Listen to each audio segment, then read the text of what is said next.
박병철의 마음 낙서를 보면 이런 글이 있습니다. 이 바바이같이 깨알같이 많은 그런 상황 속에서도 내 아이는 한눈에 찾아볼 수 있다고 합니다. 야구장과 축구장 같은 곳에서도, 관중이 많은 곳에서도 내 아이는 한눈에 알아볼 수 있다고 합니다. 우리가 보통 아이들 학예 발표회 같은 데 하다 보면 여러 명이 있고 분주하고 산만하지만 내 아이는 한눈에 찾아볼 수 있습니다. 한눈에 찾아볼 수 없다고 해서 또 나는 내가 아이를 사랑하는 게 적구나 이렇게 좀 오해하진 않았으면 좋겠습니다. 저도 한참 찾긴 찾았어요.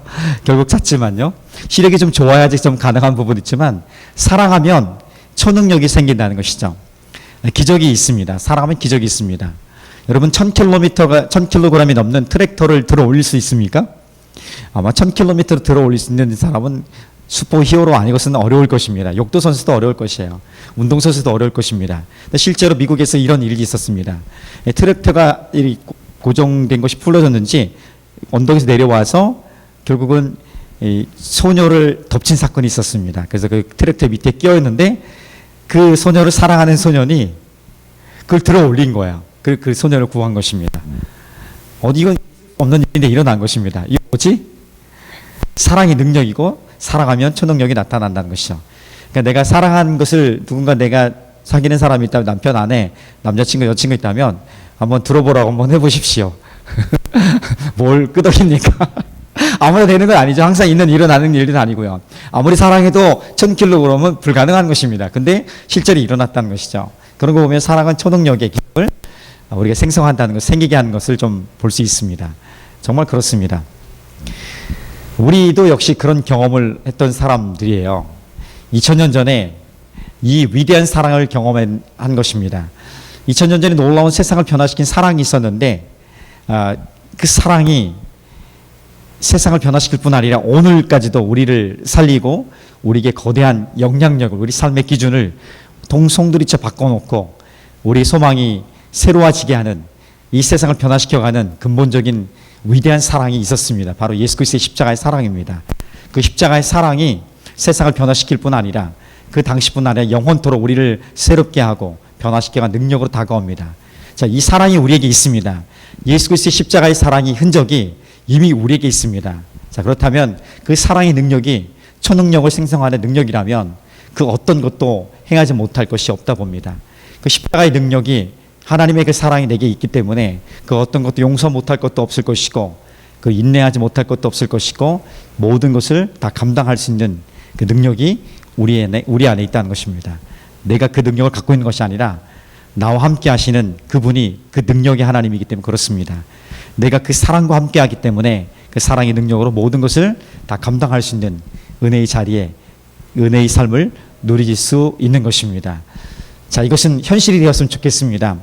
오늘 읽었던 13절의 말씀이 사랑에 대한, 온통 사랑에 대한 표현이 있는데 이 사랑에 대한 표현이 내게 좀 걸리는 것들이 많이 있을 수 있습니다. 아직도 이루지 못한 것들, 내게는 좀 상관없이 거리가 먼 것들, 이런 영역들이 여전히 있을 수는 있습니다. 그럼에도 불구하고 멀리 할 것이 아니라 이 사랑의 본질을 우리가 알고 있다면, 오늘 깨닫는다면 이것을 온전히 행하기 위해서 나와 함께 하신 그 사랑을 의지하면서 이 위대한 사랑을 우리 삶에 실제화할 수 있는, 우리 삶에 이 사랑을 누리며 나갈 수 있는 은혜가 있기를 다시 한번 주님의 이름으로 축복합니다. 그랬으면 좋겠습니다. 자, 오늘 첫 번째 우리 가운데 이 13장에서 말씀하고 있는 첫 번째 메시지는 사랑이 없으면 아무것도 아닙니다. 이렇게 말씀합니다. 한번 해볼까요? 사랑이 없으면 아무것도 아닙니다. 정말 아무것도 아닌가? 무엇이 아무것도 아닌가? 한번 이 말씀을 해서 좀 살펴보면 이렇습니다. 1절부터 3절까지의 말씀은 사랑이 없으면 아무것도 아니라고 하는데 어떤 것이 아무것도 아니냐고 말씀하냐면 몇 가지가 있습니다. 1절 보면 내가 사람의 방언과 천사의 말을 할지라도 사랑이 없으면 소리나는 구리와 울리는 꽹과리가 되고, 이 말씀은 이런 것이에요. 사랑이 없으면 소리나는 꽹과리, 울리는 꽹과리, 뭐 이런 표현들은 이교도들이 제사를 드릴 때, 예배를 드릴 때 사용했던 도구들입니다. 그러니까 이런 어떤 사랑이 없으면, 우리가 사랑을 뺀, 지금도 마찬가지예요. 사랑을 뺀 예배를 드리면 우리가 지금 드리는 예배는 이교도들이 드리는 예배와 별반 다를 바가 없다는 거예요. 굉장히 긴장되지 않습니까? 내가 하나님을 믿고 하나님을 예배하고 있는 이 순간에도 오늘 예수를 믿는 고린도 교회 사람들에게 이 말씀을 하는 거야. 야, 너네들이 지금 천사의 말을 하고 있다고 자랑하고 있어요. 그들은 성령의 역사와 성령의 은사가 엄청나게 일어났던 거예요. 그래서 그들이 말하는 방언은요, 하나님이 주신 이 방언의 은사는요, 하나님의 덕을 세워 하나님의 영광과 사람을 덕을 위해서 세우기 위한 것인데, 그들은 그것을 마치 천사의 언어라고 생각하고 자랑하기 시작합니다. 그리고 질서 없이 무질서하게 그것을 내포하고 선포하고 있습니다. 그리고 그것을 가지고 우월함을 갖고 있습니다. 전혀 엉뚱하게 사용하고 있는 것이죠. 자, 맞습니다. 이 방언은 하나님 주신 소중한 것이죠. 그럼에도 불구하고 이것이 사랑을 빼니까 다른 사람을 존중하고 다른 사람을 배려하고 다른 사람을 인정하는, 다른 사람을 향한 그 마음을 뺀 사랑이 없으니까 이 탁월한 은사조차도 아무것도 아니다. 이건 뭐냐면 의미 없다는 거야. 오히려 너네들의 예배나 저기서 드리는 이방신들이 섬기는 그 예배나 제사나 똑같다, 이렇게 말씀하고 있는 거예요. 오늘 우리도 마찬가지입니다. 오늘 우리 안에 불편한 어떤 것들이 있다면 생각날 것이에요. 말씀이 그럴 수 있습니다. 이 말씀을 들리면 누구도 자유함이 없을 거예요. 왜? 완벽한 사랑을 하고 싶지만 그러지 못하는 내 마음에, 내 안에 연약함들이 부닥칠 수 있는 거예요. 그 부닥침들에서 하나님에서 좀 사인을 구하시고, 하나님이 내게 말씀하시는 이 어려운 마음들을 어떻게 하면 좋겠습니까, 주님? 이 마음을 가지고 하나님께 아뢰었으면 좋겠습니다. 그러면 하나님 그 부분에서 지혜를 주실 것이고, 우리 안에 회개의 자리로, 그 용서하는 자리로, 또 용서를 구하는 자리로, 그리고 소홀히 했던, 무례했던 그 모습을 버리고 진지하게 존중하는 마음으로 사랑의 본래의 모습을 회복해 갈 수 있는 길이 열려지게 될 줄 믿습니다. 그러니까 사랑을 빼면 아무것도 아니더라. 이 절은 또 어떤 것을 얘기하냐면, 예언하는 능력, 모든 비밀과 지식을 아는 것, 강한 믿음. 자, 이런 것들이 굉장히 좋은 것들이에요. 얼마나 탁월합니까? 얼마나 능력이 나타나요. 예언과 지식과 그리고 강한 믿음, 이것을 통해서 실제적으로 지금 막 역사가 일어나는 거예요. 그냥 단어들, 추상적인 단어들이 아니라 실제적으로 힘으로 나타나는, 기적으로 나타나는 역사들이 있는 거예요. 눈앞에 보이는. 누군가 고침을 받고 누군가 회복이 되어지고 누군가 하나님의 능력으로 뭔가를 행하는 그 일들이 일어나고 있는 상황이에요. 그런데 아무것도 아니야. 우리는 그것에 마음을 현혹돼서 그것이 마음이 끌려가고 그를 향해 찾아갈 수 있지만, 하나님은 정확히 말씀하십니다. 남을 향해서 배려하는 마음이나 남을 인정하는 마음이나 희생하는 그 사랑이 없으면 그 모든 능력들은 아무것도 아닙니다.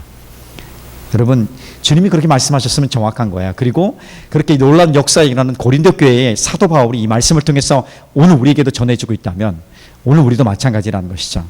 눈에 보이는 상황의 삶의 변화를 추구하는 인생이 아닌, 그것이 먼저가 아닌 하나님을 향한 사랑이 내게 있는지에 대해서 살피고 돌아보는 작업이 중요합니다. 오늘 내가 희생하는, 누군가를 배려하는, 존중하는 사랑이 있는가? 그것이 없으면 아무것도 아니라는데, 내 열심도 종교적인 열심밖에 되지 않고 하나님 인정하지 않는다는 거예요. 너 열심히 해봐라, 열심히 해봐라. 근데 그 사랑이 없으면 내가 너를 인정하지 않는다. 굉장히 긴장되는 말씀이 아닐 수 없습니다. 그렇죠. 순간순간이 아니라 한순간순간 잠깐 그 감동에 뭉클하는 것이 아니라 우리 삶의 전체가 그렇게 한번 평가될 줄 믿습니다. 3절 보니까 또 이렇게 얘기합니다. 구제하는 사람, 구제하는 일도 있고요. 심지어는 자기 몸을 불태워서 이렇게 헌신하는 사람도 있습니다. 실제로 그 당시에는 최고의 영웅이 바로 그런 사람이었습니다. 자기 몸을 불태우는 사람. 왜? 그런데 그럴 수 있어요. 그런데 전제는 사랑이 빠지니까 그 구제가 어떤 구제가 되냐면 자기 유익을 위한, 자기 자신을 드러내기 위한 구제가 되어버리고요. 사랑이 빠지니까 몸을 불태우는 행위도 영웅적인 행위들, 아니면 하나님이 아닌, 누구를 섬기기 위한 것이 아닌 자기가 믿고 섬기는 자기의 신념을 가지고 드러내기 위한 헌신밖에 되지 않더라. 이것을 말씀해 주고 있는 것입니다. 그러니까 1절, 2절, 3절은 사랑이 없으면 이 나타나는 현상적인 모든 니네가 갖고 있는 능력들, 탁월한 어떤 것들, 영적인 행세들, 돕는 그 어떤 것들, 이런 것들이 무가치하다, 무의미하다, 아무것도 아니더라, 이런 말씀하고 있는 것입니다. 정말 그래요, 주님?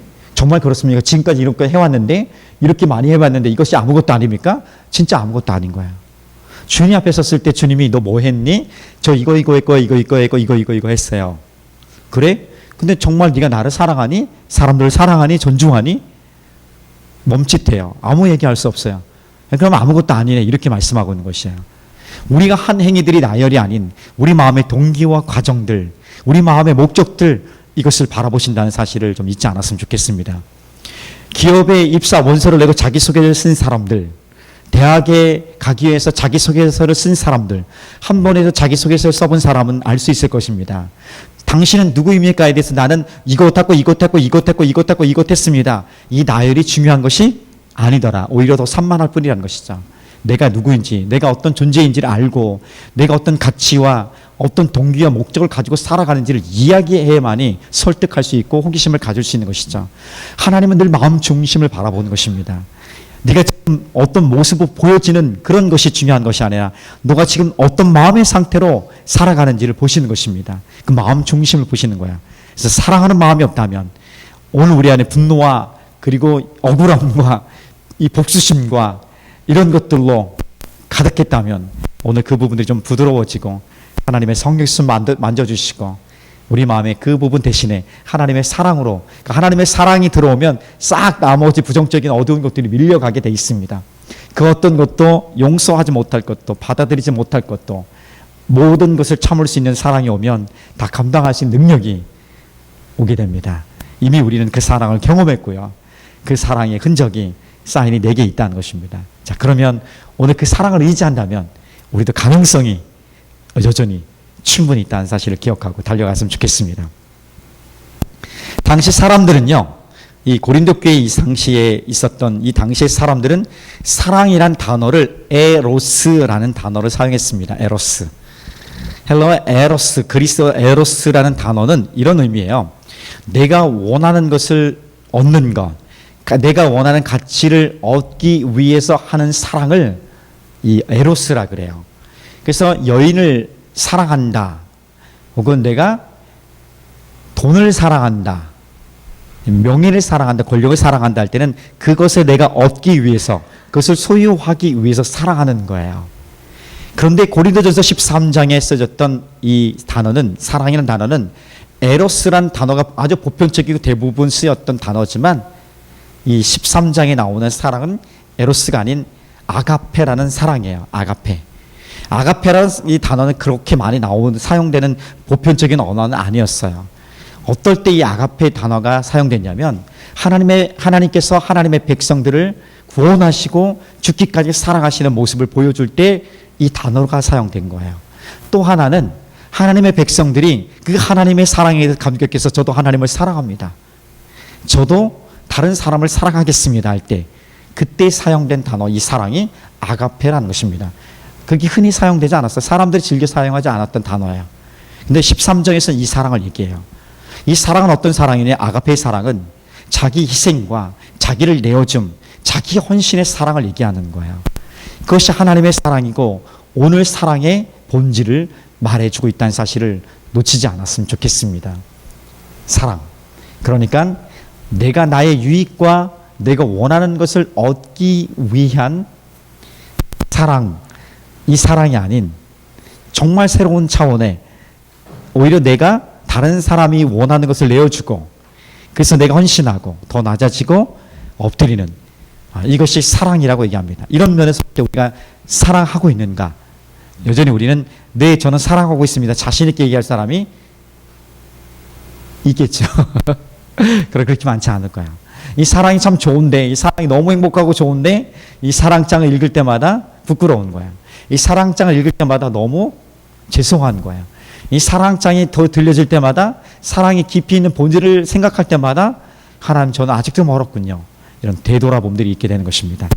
자, 그런 일들이 오늘 사랑이 없으면 아무것도 아니라고 말씀하고 1절부터 3절 가운데 말씀해 주고 있는 부분입니다.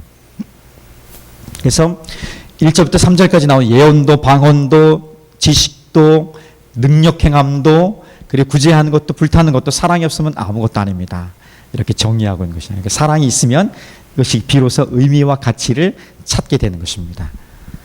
1989년에 아르메니아에서 엄청난 큰 지진이 일어났습니다. 그때 5만 5천 명이 죽었습니다. 사망했습니다. 5만 5천 명이 사망했다는 거예요. 아마 역사상 이렇게 큰 많은 사람이 죽은 사건은 그렇게 많지는 않을 거예요. 엄청난 지진이었죠. 그때 9층짜리 아파트가 무너졌습니다. 9층짜리 아파트가 무너지면서 간신히 한 딸과 어린 딸과 엄마가 살아났습니다. 보통 이렇게 콘크리트 벽이 철근이 무너지면 대부분 죽지 않습니까? 그런데 이렇게 무너지면서 콘크리트 벽이 이렇게 공간을 좀 만들어 놓은 거예요. 그 공간에 들어가서 간신히 살아남은 거예요.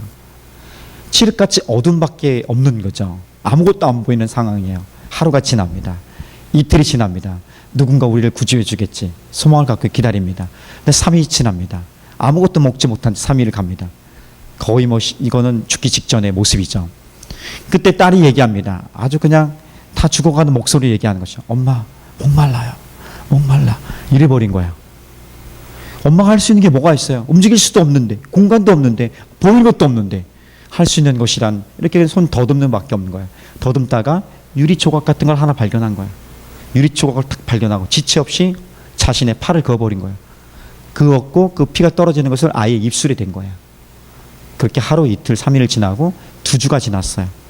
근데 2주가 지났는데 기적같이 구조가 됐어요. 2주를 버틴 거예요.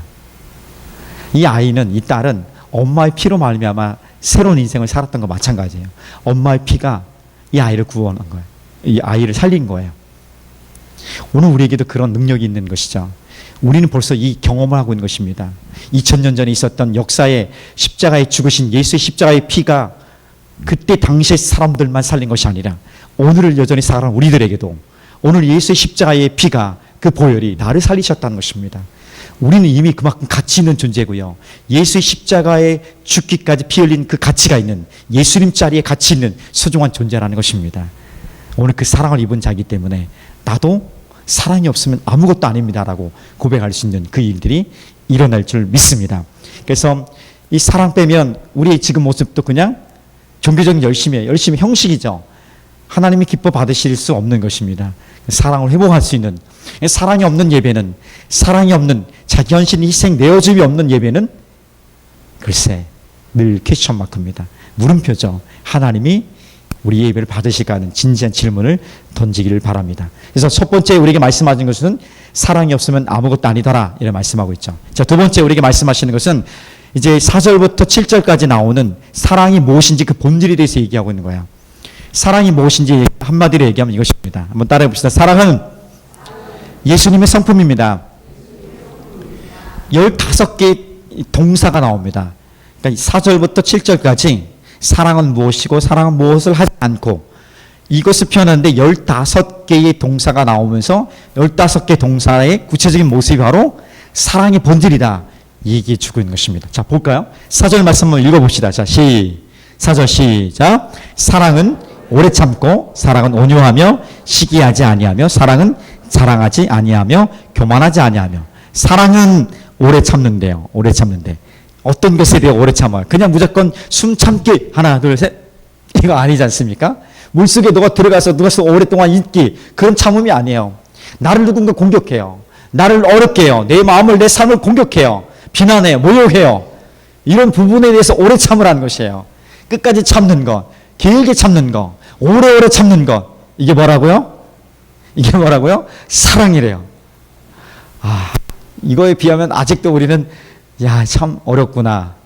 나는 바로 반응하는데, 나는 좀 참긴 하는데 좀 지나면 한계가 바로 나타나는데, 이런 모습이 우리의 모습이죠. 사랑의 깊이와 넓이를, 오래 참음의 사랑을 넓혀가고 길게 잡아가기를 원합니다. 또 보니까 온유하며 얘기합니다. 오래 참는 것도 있는데 온유하래요. 나를 공격하고 비난하는, 나를 어렵게 하는 사람들을 용서하고 칭찬하고 친절을 베풀래요.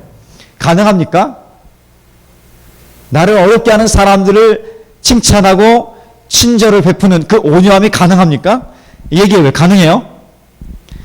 거의 불가능이죠. 근데 이 불가능을 가능하다고 얘기할 수 있는 그 능력은 바로 사랑이기 때문에 그렇습니다. 그 정도까지 가라고 말씀하고 있고요. 또 보니까 사랑은 시기하지 않고 자랑하지 않고 교만하지 않는 것이라 말합니다. 정말 사랑은 이런 거 보면 초능력이 많습니다. 5절 보면 5절 읽어봅시다. 시작. 무례히 행하지 아니하며 자기의 유익을 구하지 아니하며 성내지 아니하며 악한 것을 생각하지 아니하며. 사랑은 어떤 사람이든지 무례히 행하지 않습니다. 이건 뭐냐면 함부로 대하지 않아요. 내가 존귀한 사람인 것을 알기 때문에 다른 사람들도 존중이 여깁니다. 어린아이든 내 아이라고 함부로 대하지 않습니다. 마음대로 행하지 않습니다. 내 권위로 힘으로 제압하지 않습니다. 사랑은 함부로 무례히 행하지 않는 것이에요. 그렇죠? 무례히 행하며 힘으로 제압해버리면 사랑이 아니라는 거예요. 최근에 그 민법에서 체벌을 뺄 거냐 말 거냐 뭐 이런 부분들, 체벌 허용이냐 말 거냐, 교훈을 위해서 아이를 양육을 위해서 체벌을 넣을 거냐 뺄 거냐 이런 시비들이 좀 많이 좀 있습니다. 여러 가지 의견이 있겠지만 이 부분에 대해서 좀 진지하게 생각해 볼 필요가 있어요. 내가 아이의 훈육을 위해서 객관적인 마음을 갖고 정말 순전한 사랑으로 매를 들어봤다. 나는 나의 매는 다 그랬더라. 저는 자신 없습니다. 그런 부분에서 좀 생각해 볼 필요가 있다 봅니다. 마음대로 해야지 않습니다. 특히 가난한 자들, 헐벗은 자들, 그리고 좀 불편한 자들, 사회적인 약자들, 이런 사람들을 대해서도 똑같이 존중해 주는 거예요. 사실은 냄새가 나요. 여름 되면 더 냄새가 나요. 그래서 사실은 한 2, 3m만 가면 냄새가 확 와요. 그래서 순간 움찔하죠. 안 그런 척하고 갈 수 있는 이 덤대함이 사랑이에요. 그걸 똑같이 대해주는 거죠. 똑같이 대해주고 똑같이 존중해주고 이렇게 하는 거죠. 이것이 바로 사랑이라고 말씀해주고 있는 것입니다. 아이들의 소리에 귀를 기울이면 아이들도 부모의 소리에 귀를 기울입니다. 내가 아이들의 마음을 이해하고 그들의 마음을 이해하면 그들도 엄마의 마음을, 아빠의 마음을 따라오게 됩니다. 문제는 아이에게 있는 것이 아니라 내게 있는 것이지, 우리 어른에게 있는 것이지 아이에게 있는 것이 아니에요. 잘 보세요. 아이가 잘못한 거 왜 잘못했을까? 나는 괜찮을까? 우리는 늘 어른이기 때문에 문제 없다고 생각해요. 나에 대해서 누가 뭐라 할 사람 없으니까. 그런데 하나님이 보시기에는 그렇지 않다는 거예요. 자, 그런 부분에서 좀 진지하게, 엄마는, 아빠는 아이를 존중하고, 존중하면 존중할수록 아이들도 부모를 존중하는 일들이 일어날 수 있다는 것입니다. 그 부분들이 회복되기를 원합니다. 자, 또 보니까 이런 말씀이 있어요. 무례하지 않을 뿐 아니라 자기의 유익을 구하지 않는데요. 자기의 유익을 구한다는 이런, 여기서 쓰인 표현이 이거예요. 자기 의견만 고집하지 않는 거예요. 자기가 확신하고 있는 것만 옳다고 고집하는 것을 버리는 거예요. 우리가 좀 신념이, 의지가 강한 사람일수록 자기 고집이, 신념이 강한 것들을 끝까지 관철시키려고 하는 의지들이 있습니다. 사랑은 그럼에도 불구하고 나도 틀릴 수 있구나, 내 것도 좀 잘못될 수 있구나, 겸손히 내려올 줄 알고 들을 수 있는, 이것이 바로 사랑이라고 말씀하고 있는 것입니다. 그리고 또 사랑은 악한 것을 성내지 아니하며 악한 것을 하지 아니하며, 이렇게 말씀합니다. 성내지 않고 악한 것을 하지 않는 것. 자, 6절 봅시다. 6절은 같이 읽어볼까요? 시작. 불의를 기뻐하지 아니하며 진리와 함께 기뻐하고. 사랑은 오래 참고 기다리는 이런 것만 소극적으로 할 것이 아니고 오히려 적극적으로 불의를 미워할 수 있어야 돼요. 불의에 대해서 저항할 줄 알아야 돼요. 불의한 것, 그러니까 하나님 뜻에 대해서 어긋난 것에 대해서 이건 어긋난 것입니다 하고 얘기할 줄 알아야 돼요. 저에게도 얘기할 줄 알아야 돼요. 목사의 권위는 그 역할에 충성할 때에 존중하고 따르는 거지, 순종하는 것이지, 목사가 하나님 앞에 불순종하고 엉뚱한 길을 가는데 목사의 말에 순종할 필요가 없다는 것이에요. 그럴 땐 저항하고 하나님 뜻이 이것입니다 하고 얘기하는 것이 사랑이라는 거야. 한번 해보세요. 갑자기 땀이 나네. 그렇게 성경은 얘기하고 있는 것이 맞습니다. 그게 웃기려고 하는 것이 아니라 그게 성경이 얘기하는 거야. 내가 보기에 불의하기 때문에 아니라 성경이 하나님 보시기에 불의하기 때문에, 나는 그 불의에 맞서 하나님에 대한 순종이기 때문에 그렇게 불의에 대해서 저항하고 미워하기 위해서 그렇게 말할 수 있는 것이에요. 그리고 진리를 추구하는 것이에요. 진리를 사랑하는 거야. 진리를 좀 찾기 위해서 갈급해하는 거야. 이것이 바로 사랑이래요. 좀 새로운 차원이죠. 좀 이렇게 오래 참고 뭐 온유하고 시기하지 않고 뭐 이런 것들은 많이 들어왔지만 불의를 미워하는 것, 그리고 진리를 찾아 추구하는 것, 이것도 역시 사랑의 모습이라고 이야기하고 있는 것입니다. 이 부분이 좀 우리는 좀 약해요. 우리 한국적인 스타일에는 이 부분이 좀 약해요. 이 부분도 좀 키우고 연습할 필요가 있다 봅니다. 자, 마지막 7절 보면 이런 말씀 있죠. 자, 시작. 모든 것을 참으며 모든 것을 믿으며 모든 것을 바라며 모든 것을 견디느니라. 참으며 믿으며 바라며 견딘다 할 때 앞에 부분에 단서가 있습니다. 모든 것이래, 모든 것. 그냥 모든 것만 빼면 그래도 어느 정도 참고 이해하고 견디고 나가는데 모든 것이래, 모든 것. 이게 더 어려운 거예요, 사랑은. 그래서 사랑은 초능력이고 사랑은 어렵습니다. 내게 손해가 있을지라도 다른 사람을 살리기 위해서 다른 사람의 허물을 용납하고 용서해 주는 것이에요. 마치 현장에서 가늠하다 잡힌 여인이 끌려왔지만 예수님께서 그녀를 용서하고 새로운 삶을 허락해 주셨던 것처럼 우리 역시 누군가의 허물을, 누군가의 부족한 모습들에 대해서 용서하고 허락해 주는 것, 이것이 뭐라고요? 사랑이래요. 점점 말씀을 들을수록 무거워지는 이유는 뭘까요? 너무 사랑이 어마어마한 거예요. 이 모든 15개의 사랑을 내가 다 어떻게 할 수 있을까? 한 가지도 제대로 못하고 있는데 괜찮아요. 우리가 할 수 있는 길을 열어주실 거예요. 내가 좀 어렵지만 하나님이 나와 함께 하시면 이것들이 조금 더 가까워지고 우리 마지막 순간에 조금 온전하게 이 모습을 닮아가신 길이 열려질 수 있을 것을 믿기 때문입니다. 자, 모든 것을 참으며 또 모든 것을 믿는데요. 모든 것을 믿는다는 것은 무조건 좀 믿어주는 게 아니에요. 내가 이 사람과의 관계를 계속하기 위해서, 이 사람과의 관계를 회복하기 위해서, 이 사람을 통해서 뭔가를 세워주기 위해서 내가 그 사람과 그 사람을 끝까지 믿어주는 거예요. 그 사람 인정해 주는 거야. 이것이 바로 여기 담긴 모든 것을 믿음이에요. 내가 보기에는 아니에요. 내 경험에 보기에는 이게 정말 아니에요. 그리고 너무 그 지금까지 경험도 믿기 어려워요. 그런데 또 믿어주는 거야. 또 인정해 주는 거야. 또 해보라고 하는 거야. 또 할 수 있다 하는 거야. 또 할 수 있다고 격려해 주는 거야. 넌 잘할 수 있다고 일으켜 주는 거예요. 이것이 사랑이에요. 위대하지 않습니까? 사랑은 그래서 결코 포기함이 없는 거야. 7번 실패했으니까 너 이제 그만해. 끝이야. 이게 사랑은 아니죠. 사랑 끝까지 용서하고 해야 할 수 있는 기회를 주는 거야. 믿어주는 거야. 믿기 때문에 믿을만하기 때문에 믿는 것이 아니라 그 사람을 세우기 위해서 믿어주는 거야. 신뢰해 주는 거야. 유민이를 끝까지 믿어주는 거야. 영호를 끝까지 믿어주는 거야. 재영이를 끝까지 믿을 거야. 믿어주는 거야. 민승이 반가워. 끝까지 믿어주는 거야. 우린 평일에 만나고 주일에 못 보는 그런 관계가 회복됐으면 좋겠어. 그래서 주일에도 만나고 평일도 만나는 일들이 그래 오늘 다시 회복돼서 좋아. 괜찮아. 여러분이 잠깐 눈을 감으면 나의 문제지 여러분의 문제가 아니야. 자, 그랬으면 좋겠어요. 끝까지 믿어주는 그거잖아요. 부모가 그렇게 믿어주지 않습니까? 부모님이 자녀들의 그 어마어마한 그 부족함들을 끝까지 믿어주고 끝까지 용납해주지 않습니까? 왜? 사랑하기 때문에. 논리나 이성으로는 절대 설명할 수 없는 영역들이에요. 그냥 사랑하기 때문에. 여러분 그렇게 좀 넓은 마음들을 좀 가져갔으면 좋겠어요. 나도 하나님이 그렇게 끝까지 믿어주고 끝까지 좀 세우시려고 노력하는데 나도 좀 따라서 흉내 내보는 거야. 그랬으면 좋겠습니다. 그리고 모든 것을 마지막에 견디느니라. 모든 것을 견딘대요. 내 힘에 겨워서 견딜 수 없지만 성령께서 함께 하시니까 견딜 수 있는 힘을 주는 거예요.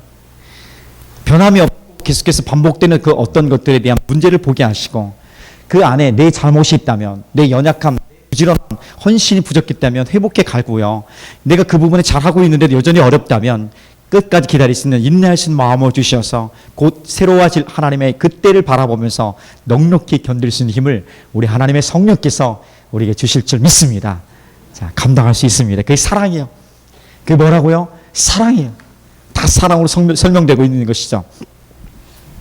사랑의 본질은 그래서 제가 두 번째 메시지의 제목을 얘기했던 것처럼 예수 그리스도의 성품이다 이렇게 얘기할 수 있습니다. 이 15개의 사랑의 무엇인가 이 본질을 얘기하는 데 있어서 그 가만히 보니까 예수님 안에서 다 나타나는 것들이에요. 예수님이 사셨던 모습이고 예수님 우리에게 보여주셨고 그렇게 따라오라고 말씀해주는 예수님의 성품이 바로 사랑의 본질이구나 이렇게 말씀하고 있는 것이죠. 빌립보서 2장 5절부터 8절에 이런 말씀이 있습니다. 너희 안에 이 마음을 품으라. 곧 그리스도 예수의 마음이니 그리스도 예수의 마음 그는 한 근본 하나님의 본체시나 하나님과 동등됨을 취할 것을 여기지 아니하시고 사람의 모습으로 이 땅에 오셨 사람과 같이 되셨고 사람의 모양으로 오셨고 자기를 낮추시고 겸손히 낮추시는데 끝까지 예수를 자기 십자가에 자기 목숨을 내어주기까지 복종하시며 우리를 사랑하신 모습이 바로 예수 그리스도라 이런 모습을 우리에게 말씀해 주고 있습니다. 예수님 자체가 예수님 성품 바로 사랑의 본질을 얘기해 주는 것이에요. 사랑에 우리가 사랑하는 사람으로 성장한다. 결국 예수님처럼 살아가는 것이고요. 예수님의 성품이 우리에게서 나타나는 것이 바로 사랑으로 성장하고 있는 나의 증거들로 볼 수 있는 것이죠. 자, 마지막 간단하게 세 번째 마지막 나오는 8절부터 13절까지는 한번 따라해 봅시다. 사랑은 영원합니다. 영원해요. 예언이나 믿음이나 그리고 어떤 능력 행함이나 이런 것들 주님 다시 오면 필요가 없는 거예요. 주님 오시면 주님 오셔서 함께 살아가는데 무슨 예언이 필요해요. 어떤 능력 행함이 필요. 그렇지 없는 것들이에요. 우리가 지금은 흠이에요. 흠이하지만 완전하지 않아요. 부분적으로 알고 있지만 주님 오시는 그날에는 거울에서 나를 보는 것처럼 명확히 알 수 있고요. 완전한 지식을 얻을 수 있어요. 지식이 지금 필요하지만 그때 당시에는 지식이 그렇게 탁월하게 필요 없는 거예요. 이미 완전한 지식이 우리 앞에 있기 때문에. 그래서 마지막 13절은 이렇게 얘기합니다. 그런즉 시작. 그런즉 믿음, 소망, 사랑. 이 세 가지는 항상 있을 것인데 그 중에 제일은 뭐라? 사랑이라 얘기합니다. 하나님은 사랑입니다.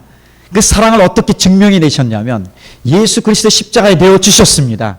자, 이만큼 내가 너를 사랑한다고 하나님은 자신을 내어주며 우리를 사랑한다 보여주셨습니다. 그래서 이 사랑이 있는 거예요. 우리가 믿는 것은 바로 이 사랑을 믿는 거예요. 예수 그리스도를 믿는다는 것은 예수 그리스도의 십자가에 내어주기까지 우리를 사랑하신 그 하나님의 사랑을 믿는 거예요. 하나님의 사랑이기 때문에 우리가 그 사랑을 믿고요. 그 믿음은 영원토록 함께 하실 것이라는, 우리가 하나님의 자녀는 영원할 것이라는 소망을 갖게 하는 거예요. 그래서 믿음, 소망, 사랑, 이 중에 제일은 사랑이라. 왜? 사랑이 믿음과 소망을 낳기 때문에 그런 거예요. 사랑은 영원한 것입니다. 고슴도치 아십니까? 가시가 몇 개인지 아세요? 고슴도치의 가시는 보통 3만 개입니다. 3만 개. 어마어마하죠. 누가 그거 셨는지 모르겠어요. 쉬다가 세우다가 또 다시 쉬고 했을 것인데 3만 개의 가시를 갖고 있는 고슴도치는 그래서 늘 이 떼로 다니지 않아요. 홀로 다녀요. 홀로. 다른 짐승들은 전부 다 어때요? 떼를 지어 다니게 되는데 고슴도치는 그렇지 않아요. 그래서 홀로 지내요. 홀로 외롭게 지내는데 항상 홀로 지내진 않고요. 외로움이 극할 때, 좀 이렇게 외로움을 너무 지나치게 탈 때 함께 무리 속으로 들어가려고 합니다. 그런데 아이러니한 것은요.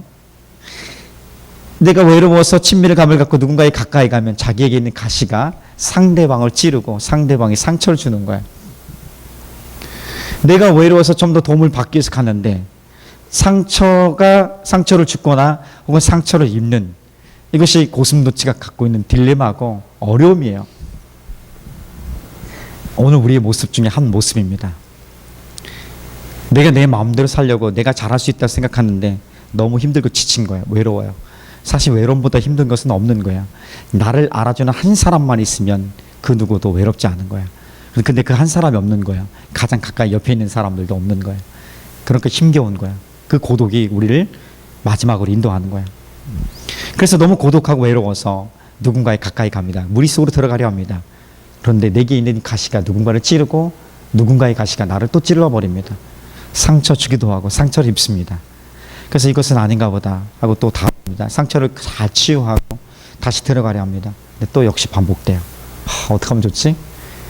우리 해결 방법이 없는 것 같아요. 계속 이것을 반복해버리니 어떤 관계에도 진전이 없고 나는 잘하려고 하는데 최선을 다하려고 하는데 그러나 역시 안 되고 여전히 아닌가 봐. 내가 있을 곳은 여기가 아닌가? 이런 생각들이 밀려오게 되죠. 우리 힘으로 할 수 없었던 것인데 그 놀라운 것이 있어요. 우리를 찾아오신, 우리 안에 오신 이 상처나 이 가시, 이 모든 것을 덮으시고 대신 찔려주신 예수 그리스도가 우리 가운데 오신 것입니다. 주님이 우리의 모든 가시를 대신 찔리신 거예요. 그가 모든 찔림들은 우리의 모든 허물과 우리의 연약함에 대신해서 죽으신 거예요. 그 모든 것을 다 감당해 버리신 거예요. 그 감당한 그 고통을 다 당하신 거죠.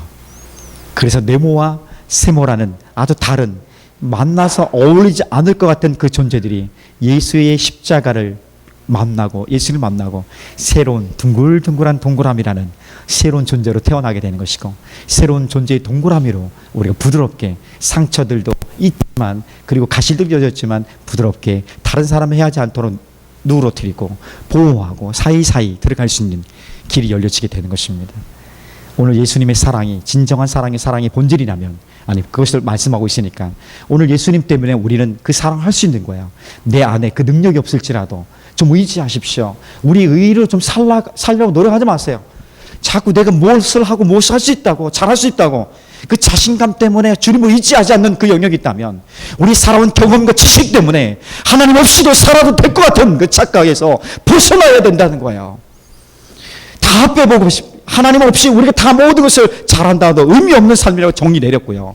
그 예수님의 사랑이 본질이고, 예수님 우리에서 대신 죽으셨기 때문에 모든 허물과 모든 죄악들을 다 대신 짊어지셨기 때문에 우리가 가능한 게 살아가는 거예요.